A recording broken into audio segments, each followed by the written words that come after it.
In this lesson, I'm going to look at how we're going to calculate the area of a sector and then the area of a segment of a circle. So the first one we're going to look at is the sector.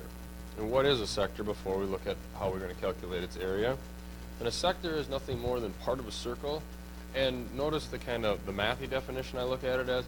It's a region of a circle bounded by a central angle. Now, a central angle is one of those angles that has its vertex at the center. For example, right here is a central angle. Therefore, that what you see in green is one sector of a circle. The red is also a sector. The yellow and the blue are sectors of the circle as well. Now, I want to be able to calculate the area of that sector. So to do that, I need to use this formula that says n divided by 360 times pi r squared. What I look at first is this right here.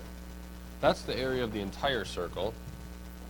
And then this is just saying what fraction of the circle do we need. So I come back up here to reference my picture here. And if I wanted to find the area of that green sector, I'd have to do pi r squared, whatever my radius is. I'd put that in there, and then n divided by 360. Notice it says that n is the measure of the central angle. So what I have marked up here already, right here, I need to know the measure of that angle.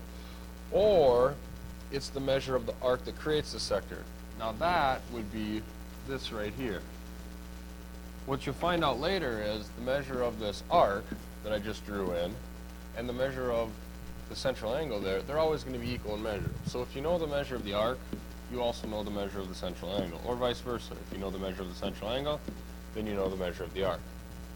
So if we know the measure of that arc or that measure of that angle, and we know the radius, we're going to be able to calculate the area of the sector using our little formula.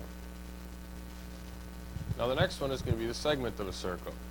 Now to me this never really made sense because when I think of segment I think of part of a line, it's straight, but then you come in here and you look at segment of a circle, well it's a vocab word that we need to know, and it's the purple region that you see. And it's a region of a circle bounded by an arc and a chord. Well, the arc, that's right here. We'll talk more about arcs later. And the chord, that's a segment that's in a circle. That's right here. Put the two together and you're going to get that part of the circle that's left that's referred to as the segment of the circle. And in my example slide, we'll look at calculating the area of a segment. So that's going to conclude my lesson portion on areas of sectors, and we'll get to the areas of segments.